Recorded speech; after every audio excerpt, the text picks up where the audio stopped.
Hi hello dears, welcome to our channel Tara's tarot. അപ്പോൾ എല്ലാവരും happy ആയിട്ടും ഹെൽത്തി ആയിട്ടും ഇരിക്കുന്നു എന്ന് വിചാരിക്കുന്നു.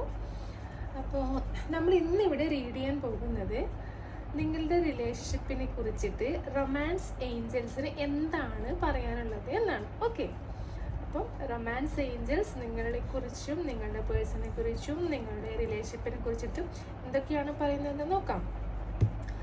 ഇതൊരു ജനറൽ റീഡിംഗ് ആണ്, ടൈംലെസ് റീഡിംഗ് ആണ്, ജനറൽസ് റീഡിംഗ് ആണ്. എപ്പോഴും പറയുന്നത് പോലെ തന്നെ ഇതിൽ പറയുന്ന പോസിറ്റീവ് കാര്യങ്ങൾ മാത്രം നിങ്ങൾ ലൈഫിലേക്ക് അട്രാക്റ്റ് ചെയ്യുക. നെഗറ്റീവ് കാര്യങ്ങൾ ഒരിക്കലും ഫോഴ്സ്ഫുള്ളി അട്രാക്റ്റ് ചെയ്യരുത് ഈ ലൈഫിലോട്ട്. ഓക്കെ, അതുപോലെ ഇതൊരു എൻ്റർടൈൻമെൻറ്റ് പർപ്പസിന് വേണ്ടി കാണുന്നവരാണെങ്കിൽ ആ ഒരു രീതിയിൽ മാത്രം ഈ റീഡിംഗ് എടുക്കുക.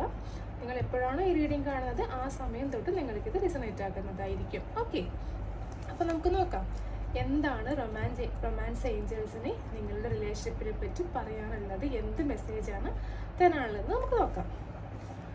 Please guide me romance Angeles, please guide me my guardian Angel.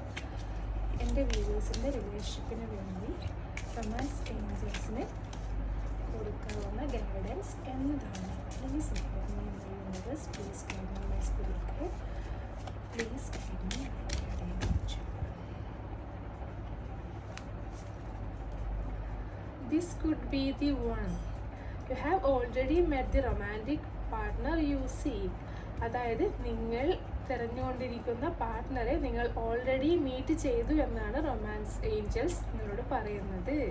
അപ്പോൾ നിങ്ങളുടെ ലൈഫിൽ ഇപ്പോൾ ആരാണോ ഉള്ളത് ആ ഒരു വ്യക്തി തന്നെ ആയിരിക്കും നിങ്ങളുടെ സോൾമേറ്റ് അല്ലെങ്കിൽ നിങ്ങളുടെ യഥാർത്ഥ പാർട്ട്ണർ എന്നാണ് റൊമാൻസ് ഏഞ്ചൽ നമുക്ക് തരുന്ന മെസ്സേജ്.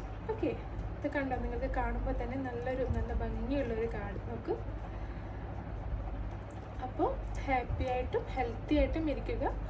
അടുത്തൊരു ബ്ലെസ്സിങ്സ് നമുക്ക് എന്താണെന്ന് നെക്സ്റ്റ് റീഡിങ്ങിൽ നോക്കാം. അപ്പോൾ റീഡിങ് ഇഷ്ടപ്പെട്ടിട്ടുണ്ടെങ്കിൽ എല്ലാവരും ലൈക്ക് ചെയ്യുക, സബ്സ്ക്രൈബ് ചെയ്യുക. ഇതൊരു പുതിയ ചാനലാണ്, സപ്പോർട്ട് ചെയ്യുക. Okay, thank you very much.